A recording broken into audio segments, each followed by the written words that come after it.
Hello दोस्तों, SK summary classes में आपका स्वागत है। आज मैं प्रेजेंट कंटिन्यूअस टेंस पढ़ाने जा रहा हूं। दोस्तों, ये मेरा पूर्ण विश्वास है कि ये टेंस आपको बहुत अच्छे से समझ में आएगा। अगर अच्छे से समझ में आता है तो कृपया करके मेरे चैनल को सब्सक्राइब करें और वीडियो को लाइक शेयर जरूर करें।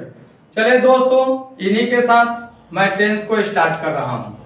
सबसे पहले जानना है कि प्रेजेंट कंटिन्यूअस टेंस, इसे दूसरे और नाम से भी जाना जाता है, प्रेजेंट इम्परफेक्ट टेंस और प्रेजेंट प्रोग्रेसिव टेंस के भी नाम से जाना जाता है। लेकिन मुख्य रूप से दो नाम जो है प्रचलित है, प्रेजेंट कंटिन्यूअस टेंस और प्रेजेंट इम्परफेक्ट टेंस।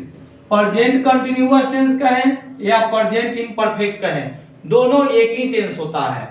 अब जानना है कि प्रेजेंट कंटिन्यूअस टेंस किसे कहते हैं, तो इसका डिफिनीशन है, this tense shows that some action is going on at the time of speaking. यानी इसका हिंदी होता है, इस काल से बोध होता है कि कोई कार्य बोलने के समय चल रहा है। यानी जैसे कहें कि मेरी माँ खाना पका रही है, तो यानी जिस समय आप बोल रहे हैं उस समय आपकी माँ खाना पका रही है। हम लोग पढ़ रहे हैं, यानी बोलते वक्त हम लोग पढ़ रहे हैं। राधा बाजार जा रही है, यानी बोलते वक्त वो कार्य चल रहा है, यानी राधा बाजार जा रही है। तो इस काल को पहचानने का सबसे आसान तरीका है कि इस काल से बोध होता है कि कोई कार्य बोलने के समय चल रहा है। अब दोस्तों जानना है कि इसका पहचान क्या होता है। तो हिंदी वाक्य क्रिया के अंत में, हिंदी वाक्य क्रिया के अंत में रहा है, रही है, रहे हैं इत्यादि शब्द लगा रहता है, जिसे निम्न रूल पर बनाया जाता है।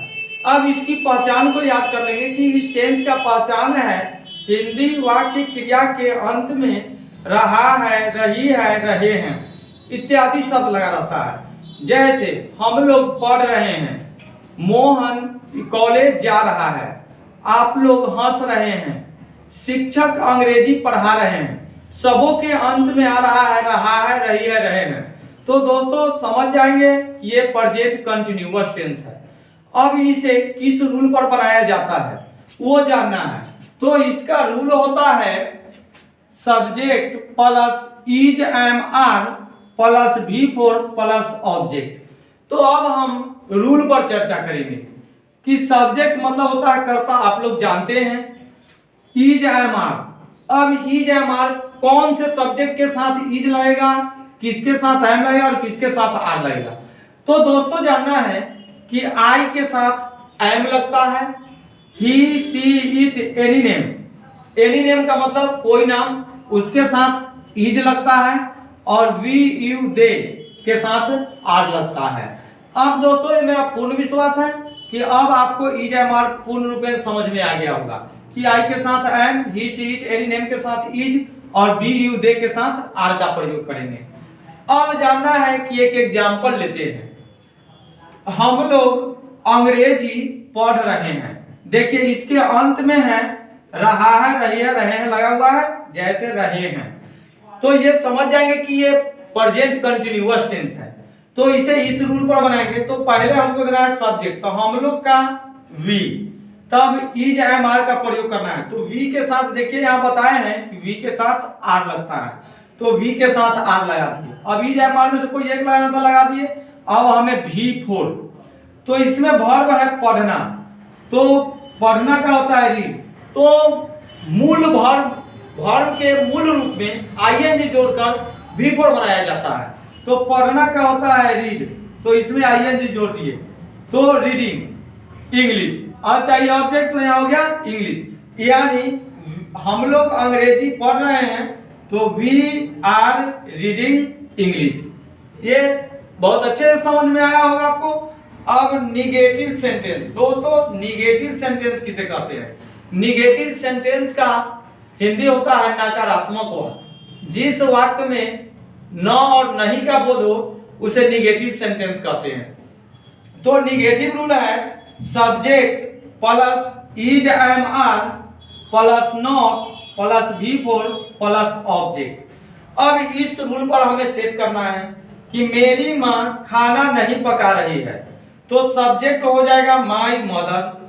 अब माई मदर के साथ इज एम आर में से क्या लगेगा, तो यहाँ बताए थे कि एनी नेम के साथ इज लगता है, तो माई मदर इज, तब हमें देना है नॉट, तो यहाँ दे दिए नॉट। अब V4 तो पकाना, पकाना का होता है कुक, तो कुक में आईएनजी जोड़ देंगे V4 हो जाएगा, तो कुकिंग फूड, यानी my mother is not cooking food, मेरी माँ खाना नहीं पका रही है। अब जानना है इंट्रोगेटिव सेंटेंस। इंट्रोगेटिव सेंटेंस को हिंदी में कहते हैं प्रश्नवाचक वाक्य। यहां देखना है, इसका रूल है is am are plus subject plus V4 plus object plus question mark. अब जानना है कि इस रूल पर इसे सेट करना है कि क्या आप लोग हंस रहे हैं, तो पहले जीव ही क्या आएगा, हम हेल्पिंग वर्ब को पहले लाएंगे, सब्जेक्ट को बाद में करेंगे। तो आप लोग इसे बनाने का आसान तरीका है, पहले सब्जेक्ट देखेंगे, आप लोग का होगा यू, तो यू के साथ क्या लगता है आर, जो यहां मैं बता चुका हूं, तो पहले लिखेंगे आर, तब सब्जेक्ट चाहिए, इज एम आर में से कोई लगाना है तो पहले सब्जेक्ट देखिए आप लोग का यू होता है तो यू के साथ आर लगता है, तो पहले आर, अब इज एम आर लग गया। अब हमें चाहिए सब्जेक्ट, आप लोग का यू, और V4 हंसना, हंसना का होता है लाफिंग, यानी आर यू लाफिंग। अब चलना है इंट्रोगेटिव प्लस निगेटिव सेंटेंस। सो इसमें जो है प्रश्नवाचक और नकारात्मक वाक्य, जिसमें क्या और नहीं दोनों लगा रहता है, उसे हम इंट्रोगेटिव प्लस निगेटिव सेंटेंस कहते हैं। तो इसका रूल है is am are plus subject plus not plus V4 plus object plus sign of interrogative mark. अब हमें जानना है कि क्या वह नहीं मुस्कुरा रही है, तो रूल के अनुसार सेट करेंगे, तो पहले हमें इज एम आर देना है, तो पहले हम सब्जेक्ट देखेंगे, वह यानी मुस्कुरा रही है, तो वह यानी ये लड़की है, स्त्री जाति का बोध कराता है, तो पहले वह का सी होगा, तो सी के साथ क्या लगता है इज, तो पहले हम देंगे इज, तब सब्जेक्ट दूसरे स्थान पर चाहिए सब्जेक्ट, तो वह का सी, तब हमें देना है नॉट, तो नॉट, तब V4 यानी मुस्कुराना, मुस्कुराना का होता है स्माइलिंग, क्या वह नहीं मुस्कुरा रही है, तो इज सी नॉट स्माइलिंग। अब दोस्तों जानना है WH क्वेश्चन। WH क्वेश्चन जिसमें क्यों, कैसे, कब, कहां, कौन लगा रहता है, इसे हम WH क्वेश्चन कहते हैं। अब WH क्वेश्चन का रूल क्या है, तो पहले WH word plus is am are plus subject plus V4 plus object plus interrogative mark. अब जानना है कि आप लोग क्या पढ़ रहे हैं, तो इसमें जानना है दोस्तों कि क्या, ये हमारा WH क्वेश्चन है।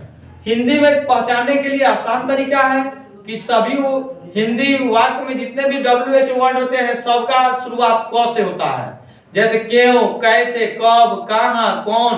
तो यहां जानना है कि हम WH वर्ड पहले हमें खोजना है, तो WH वर्ड यहाँ है क्या, तो क्या का होता है व्हाट।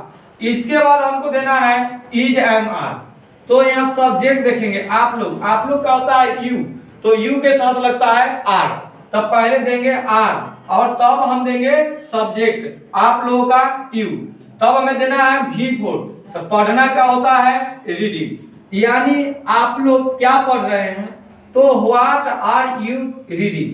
अब दोस्तों ये टेंस आपको बहुत अच्छे से समझ में आया होगा।